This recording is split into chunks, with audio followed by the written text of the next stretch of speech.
tersebut. Wisata Sabah Baduy pun terkena dampak COVID-19 tersebut, sehingga lingkungan suku Baduy sepi oleh pengunjung. Namun, sepinya pengunjung ternyata memberikan sensasi yang berbeda bagi masyarakat suku Baduy. Mereka seakan merasakan kebebasan dan kenyamanan, bahkan merasakan kedekatan dengan alam dan masyarakat sama Baduy sebelum lingkungan suku Baduy dibuka menjadi tempat wisata. Hal ini akhirnya membawa surat terbuka yang dilayangkan kepada Presiden Joko Widodo oleh perwakilan masyarakat suku Baduy yang meminta dicoret dari daftar destinasi wisata nasional.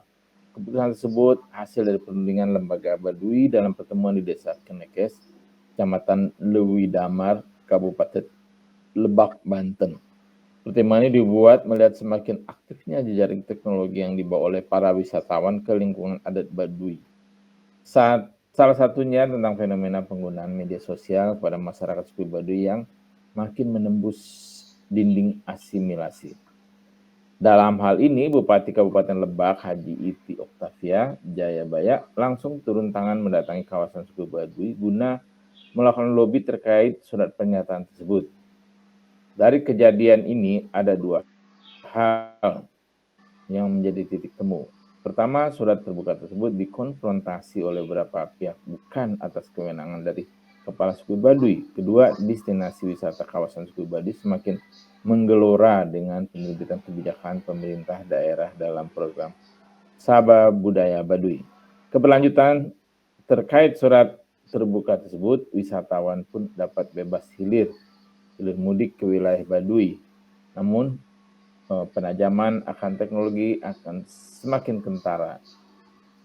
Kehidupan suku Baduy makin terekspos, tidak hanya dari wisatawan, tetapi masyarakat suku Baduy sendiri berperan ikut andil di dalamnya. Bila dulu momok perkawinan dengan orang luar Baduy makin mendegradasi keturunan, sekarang adanya media sosial membuka ranah baru dalam kehidupan suku Baduy. Sebenarnya ada apa dengan teknologi dan masyarakat suku Baduy ini? Mengapa fondasi yang mereka bangun dalam peradatan mampu terkoyak oleh teknologi? Masalah ini menyita perhatian publik. Sebab suku Baduy terkenal akan penyatuan alam dengan visi semua yang berasal dari alam harus kembali ke alam. Masalah inilah yang akan diuraikan dalam laporan majalah kelas penerbitan 6A kali ini.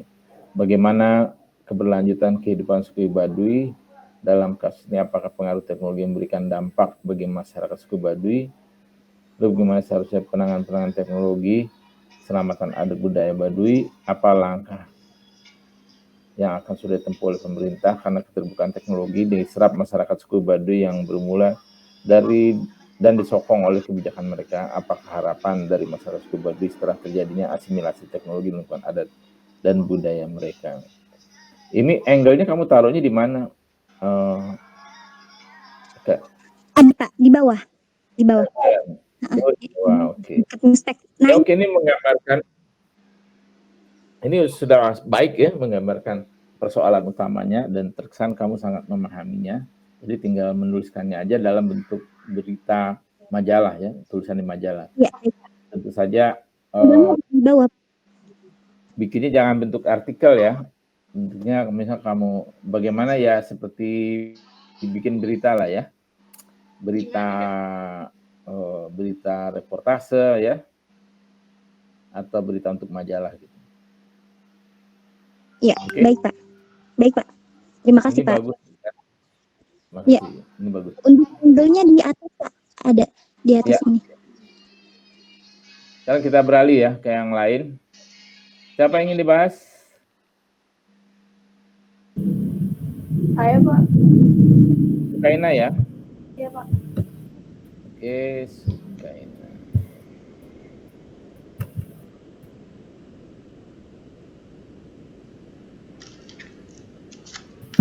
Sukaina Hijarani Al-Mansurah. Bagus nih namanya.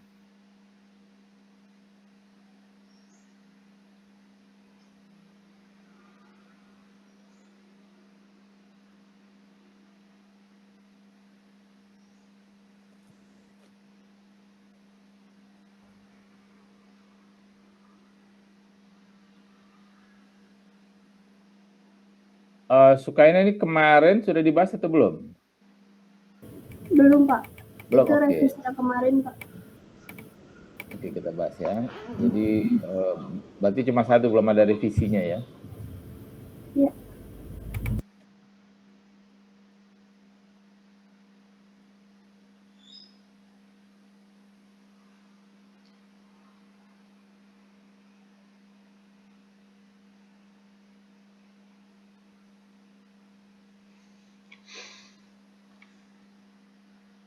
Oke, saya baca ya. Pak, maaf, Topik, Pak. Kemarin sudah dapat revisi, Pak. oh bukan yang ini ya? Ini yang revisinya, Pak. Oh ini revisinya. Iya. Oke, berarti ini yang terbaru ya. Jadi Betul. saya baca dari latar belakangnya aja ya. Iya, Pak. Sebenarnya topiknya adalah mewujudkan kuota inklusif bagi penyandang disabilitas dan lansia di Bandung. Ini bukannya kita bahas kemarin ya? Iya, Kak. Iya, Pak. Karena kemarin kan Bapak bilang topik saya terlalu tidak Luas. spesifik, jadi saya bikinnya lebih mengkerucut lagi gitu, Pak. Oke. Latar belakang. Pembangunan kuota inklusif seharusnya bukan hanya berfokus pada kaum mayoritas saja, melainkan berfokus pada kaum disabilitas dan lansia, agar tidak terjadinya diskriminasi sehingga setiap masyarakat dapat memiliki rasa keterlibatan dalam pembangunan. Dilansir dari Kompas ID, pembangunan kota inklusif salah satu aspek terpenting karena terdapat 28,05 juta penyandang disabilitas atau lebih dari 10% total penduduk Indonesia. Terlebih lagi, persediaan sarana dan prasarana publik yang minim, bahkan seringkali terjadi ketidakadilan antara penyandang disabilitas dan lansia dan masyarakat pada umumnya. Walaupun beberapa kebijakan sudah tertuang dalam Undang-Undang Nomor 8 tahun 2016 tentang penyandang disabilitas serta Peraturan Presiden Nomor 53 tahun 2021 tentang Aksi Nasional HAM 2021-2025. Dalam peraturan ini tertulis pemerintah merencanakan peningkatan hak-hak dasar bagi penyandang disabilitas. Salah satunya meningkatkan kualitas pelayanan publik dan mengikut sertakan penyandang disabilitas secara penuh dan setara dalam pembangunan kuota inklusif. Namun hal tersebut masih diselimuti dengan keterbatasan dan tantangan ketidakadilan. Sudah semestinya pemerintah membuka ruang untuk kelompok disabilitas dan lansia dalam proses pembangunan kuota inklusif, yaitu akses sarana dan prasarana publik dalam kehidupan sosial. Maka dari itu, Presiden dari Pergerakan Disabilitas dan Lansia, Farhan Helmi, mengatakan pemerintah sudah sepatutnya melakukan aksi-aksi yang lebih konkret. Salah satunya itu bisa berkontribusi dengan penyandang disabilitas, apalagi yang mempunyai keterbatasan dalam bergerak. Pasalnya ada 23 juta orang difabel dan lebih dari 30 juta orang lansia di Indonesia, sehingga masyarakat tersebut tidak bisa diabaikan begitu saja. Jadi tidak ada gunanya memiliki jalanan bagus dan lain-lain, tetapi tidak bisa diakses. Padahal sebagian besar penyandang disabilitas dan lansia itu ada yang golongan menengah dan sebagian besar tidak mampu. Terlebih lagi, perangkat normatif sudah ada di undang-undang sampai ke peraturan teknisnya. Semua rujukan ruang publik yang dirujuk berbagai aturan sudah ada berkaitan dengan itu. Farhan Helmi menegaskan hal tersebut menjadi langkah pemerintah dan keterampilan para penentu kebijakan baik nasional, provinsi maupun kota kabupaten tunggu. Oleh karena itu, ia yang sebagai difabel lansia turut menginisiasi program yang namanya 100 kursi roda elektrik yang akan dibagikan di berbagai kota seperti Bandung, Bogor, Jogja, Semarang, Surabaya, Samarinda, Palu, dan Denpasar. Perkumpulan Pergerakan Disabilitas dan Lansia di Indonesia membagikan momen ini di lapangan untuk merasakan sarana dan prasarana publik yang dijadikan narasi. Dengan adanya video tersebut, Farhan Helmi menekankan bahwa inklusi infrastruktur sangat dibutuhkan oleh penyandang disabilitas dan lansia. Seperti diketahui, kota inklusif adalah di mana semua masyarakat dapat hidup bersama-sama dengan aman dan nyaman. Oke, jadi intinya adalah pembagian kursi roda ya. Apa namanya? Siapa nama kamu ini? Hai, Pak. Sorry. Oh, kamu udah apa terlihat kan ininya? Sudah, Pak. Sharingnya terlihat Ya, ya? terlihat. Kamu dipanggil Sukaina, Hijarani atau Sukai, apa? Pak. Sukai. Ya. Sukai nama itu kapal ya. Sukai. Ada tokoh Gumira Dharma, nama tokoh itu Sukai. Itu siapanya bagus. Gumira Dharma itulah cerpenis yang hebat di Indonesia. Dia rektor IKJ. Nah, ini kan sebenarnya kamu berasal dari peristiwa pembagian 100 kursi roda ya? Iya nggak, Sukai? Iya, Pak. Nah, itu kamu nanti taruh di atas yang itu ya. Baik. Di atas itu terkesan sangat teoritis ya, sangat normatif. Kamu mulai dari pembagian kursi roda. Sudah terjadikah pembagian kursi rodanya? Dari sebagian besar kota sudah, Pak. Sudah ya. Itu bukannya sekalian dikasih. Ada seremonialnya ya pembagiannya. Iya, Pak. Jadi nanti kamu mulainya dari kursi roda itu ya. Udah latar belakangnya juga dari peristiwa yang terbaru ya kamu bikinnya. Tapi ini oke. Udah kelihatan masalahnya. Solusinya hanya dalam hal ini adalah kursi roda. Nanti mungkin dibanyakin ininya peristiwanya ya, jangan normatif kayak di atas gitu ya. Begitu ya, Sukai ya? Iya. Oke. Ada pertanyaan nggak?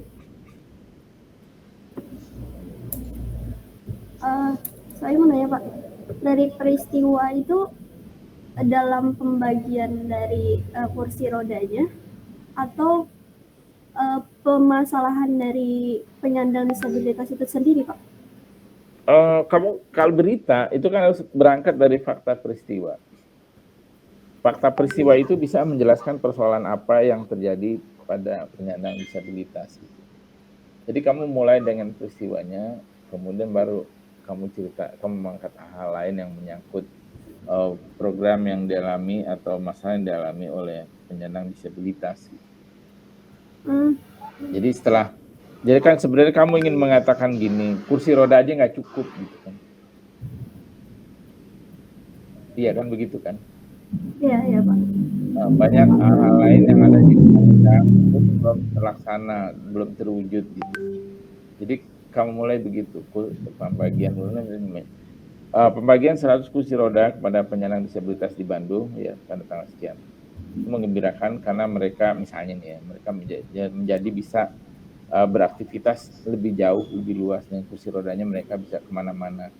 Tapi itu belum cukup ya.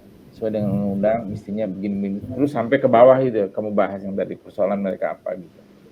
Nanti ditutup lagi kursi roda dengan kursi roda, kan selalu kalau tulisan itu ada endingnya ya. Apa kalau features itu kan ada endingnya, nanti kamu bikin ending, kamu kaitkan lagi dengan kursi roda itu.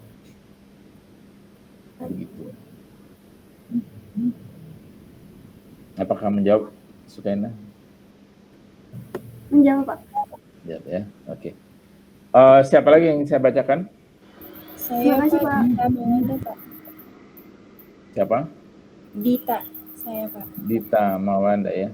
Iya. Kamu perbaikan atau baru nih? Baru, Pak. Jadi minggu lalu belum saya bacakan? Belum. Ya.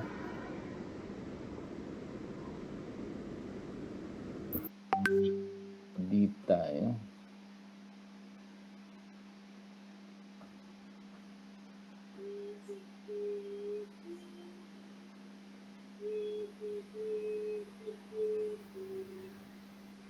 Dita Mawanda ya? Iya, Pak.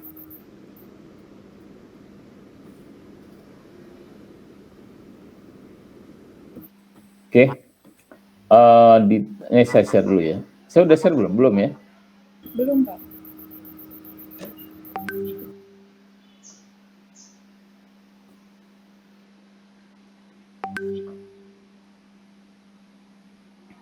Sudah kelihatan? Ya, sudah terlihat, Pak. Topik pengaruh K-pop menyelamatkan gangguan psikologi Gen Z di Indonesia.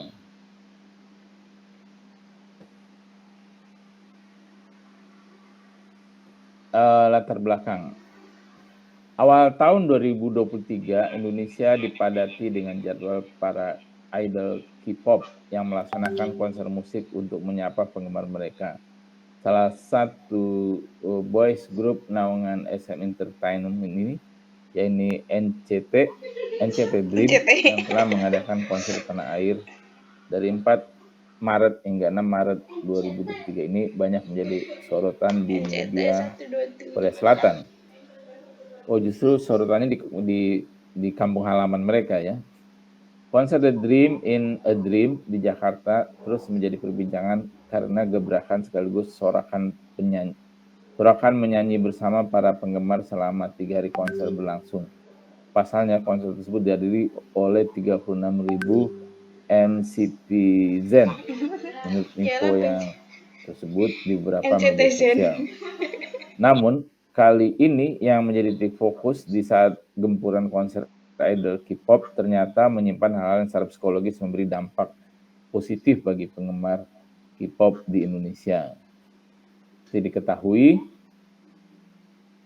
telah banyak juga kasus yang tersebar di internet mengenai hal buruk tentang K-pop, bahkan dianggap sebelah mata oleh sebagian orang non-K-pop. Tapi hal ini tak menutup adanya fakta yang masih minim diketahui bagaimana idol-idol asal Korea Selatan itu bisa menyelamatkan hidup para penggemarnya. Melansir BBC.com, sebuah studi pada tahun 2022 menemukan jika angka bunuh diri di Indonesia mungkin 4 kali lebih besar daripada data resmi. Kurangnya data membuat skala sebenarnya ditutupi oleh persoalan bunuh diri di Indonesia menurut sejumlah pakar. Risiko angka kematian yang disebabkan bunuh diri masih meningkat di Indonesia, bahkan di awal tahun 2023 sudah ada beberapa remaja yang memutuskan untuk mengakhiri hidupnya. Kaitannya dengan K-pop, nyatanya sebagian generasi muda menggemari idol-idol negeri ginseng ini mampu memberikan harapan baru bagi mereka yang sebelumnya pernah merasakan ingin menyudahi hidup, ingin menyerah untuk hidup. Pernyataan di atas dapat dibuktikan dengan sebuah artikel di magdalene.co yang ditulis oleh Jasmine Floreta Vidi. Ia menceritakan pengalaman sebelum dan setelah mengenal K-pop. Dimulai dengan dia yang sebelumnya merupakan orang yang sangat mencintai budaya Jepang. Sebutan ini akrab disapa wibu. Pada tahun 2018, Jasmine kala itu masih bekerja di salah satu firma hukum dan mengalami stres berat karena tuntutan dari sang papa yang menyuruhnya agar melanjutkan studi S2 atau setidaknya pindah kerja dengan gaji yang lebih tinggi. Hal tersebut tanpa sadar membuat dia terbebani. Bahkan ia mengaku mulai membandingkan hidupnya dengan teman-temannya yang lain. Pikirannya saat itu, I'm not good enough. Merasa jadi orang yang tidak pernah puas dengan kehidupan sendiri. Jasmine juga mengalami perasaan buruk yang memuncak ketika berniatan ingin bunuh diri atau tidak ingin bangun dari tidurnya. Saya tahu dalam agama Islam bunuh diri tidak diperbolehkan. Jadi alih-alih melukai diri saya sendiri, saya hidup layaknya mayat hidup, tulisnya dalam artikel tersebut. Singkat cerita, selama ia merasakan fase-fase tak cukup dalam hidupnya, walaupun telah berusaha untuk rajin beribadat kepada Allah Subhanahu wa Ta'ala, tapi rasa buruk itu muncul. Tepat pada Mei 2018, Jasmine mendengar lagu-lagu album terbaru BTS berjudul Love Yourself, Tears. Dari semua lagu yang dengarnya, Jasmine dibuat jatuh cinta kepada lagu Paradise. Dia menangis ketika tahu bahwa nada lagu tersebut. Tiap bait lirik lagu Paradise membuat Jasmine ditampar keras, dihempas dari langit ke bumi. Di saat bersamaan, dirinya pun diberikan pelukan hangat, juga uluran tangan. Satu lagu itulah yang Jasmine suka menutup diri dan ingin melukai dirinya sendiri dibuat termenung dan sadar jika dia terlalu mudah iri dengan keberhasilan orang lain. Dia juga sadar bahwa dirinya harus berubah dan bangkit kembali. Mungkin terdengar hiperbolis bagi orang lain, tapi momen ketika saya menangis sejadi-jadinya, mendengar dan membaca lirik BTS, telah membuat beban di pundak saya seakan terangkat. Lagu ini telah memberikan saya harapan juga kekuatan lancar. Ya, lagu Paradise yang dibawakan oleh BTS mengubah Jasmine menjadi berpikir positif dan ia berani untuk memberitahu kepada orang tuanya jujur akan perasaan yang selama ini ditanggungnya sendiri. Perasaan dan pengalaman buruk setiap orang itu benar apa adanya. Bahkan dunia K-pop secara nyata mampu membangkitkan mindset sebagian orang setelah mengenalnya. Mereka menjadi punya semangat baru, cara berpikir positif, dan sadar jika dia tidak sendiri.